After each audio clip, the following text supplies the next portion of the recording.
ফেব্ৰুৱাৰী মাহৰ 2 তাৰিখে শ্ৰীভূমি জিলা কাৰাগাৰত এটা ৰেড চলিছিলে আমাৰ মাননীয় SSP মহোদয়ৰ নেতৃত্বত। এটা খবৰ আছিলে যে তাত বিভিন্ন ধৰণৰ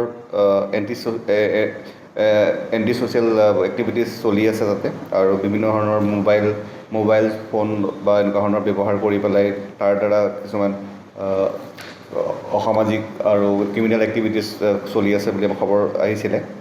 আৰু তাৰ ভিত্তিত SSP মেডামৰ নেতৃত্বত চলিলে তেতিয়া আমি টোটেল 29টা মোবাইল হেণ্ডছেট ৰিকভাৰ কৰা হৈছিলে তেওঁলোক কয়দীবিলাকৰ ফালৰ পৰা।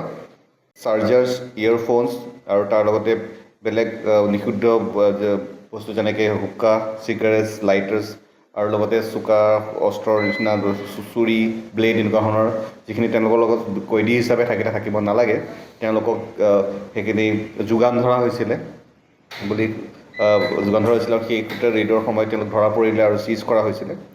আৰু এই ক্ষেত্ৰত আমি যেতিয়া এটা কেছ ৰেজিষ্টাৰ হ'ল ফেব্ৰুৱাৰী মাহৰ 5 তাৰিখে Sribhumi PS case number 36/2026 under section 61(2), 323, 49, 262 BNS আৰু তাৰ লগত read with section 42 of the Prisons Act.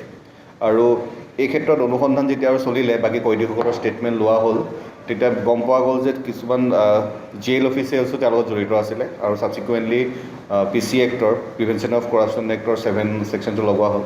আৰু যি জেইল অফিচিয়েল কেইজনৰ আমি চিনাক্তকৰণ সেই সময়ত তেওঁলোকৰ যিখিনি ষ্টেটমেণ্ট দিছিলে কয়দীসকলে যে তেওঁলোকক সহযোগ কৰিছিলে, তেওঁলোকক মোবাইল বা এনেকুৱা ধৰণৰ বাকী চিগাৰেট বা এইখিনি যিখিনি বস্তু আছে তেওঁলোকে যিবিলাক পাব নালাগে সেইখিনি পোৱাৰ সুবিধা কৰাৰ বাবে তেওঁলোকে এটা নিৰ্দিষ্ট ধৰণে পইচা লৈছিলে। আৰু কেইজনমান পুলিচ তাৰ জিলা কাৰাগাৰৰ আছিলে কৰ্মচাৰী আছিলে, তেওঁলোকক চিনাক্তকৰণ হোৱা হৈছিলে তেওঁলোকৰ নাম উল্লেখ কৰাৰ ভিত্তিত। তেওঁলোকৰ নাম হৈছে ক্ৰমে Rudra Deori, assistant jailer, Biswajit Baruah, assistant jailer, Mousad Ali Laskar, head warder, আৰু সুভাশিষ ঘোষ, ৱাৰ্ডাৰ। আৰু এইকেইজন ব্যক্তিক আমি যোৱা নিশা আমি তেওঁলোকক কৰায়ত্ব কৰা হৈছে। কৰায়ত্ব কৰাৰ পিছত আজি এতিয়া অনাৰেবল কোৰ্টত হাজিৰ কৰা হৈছে।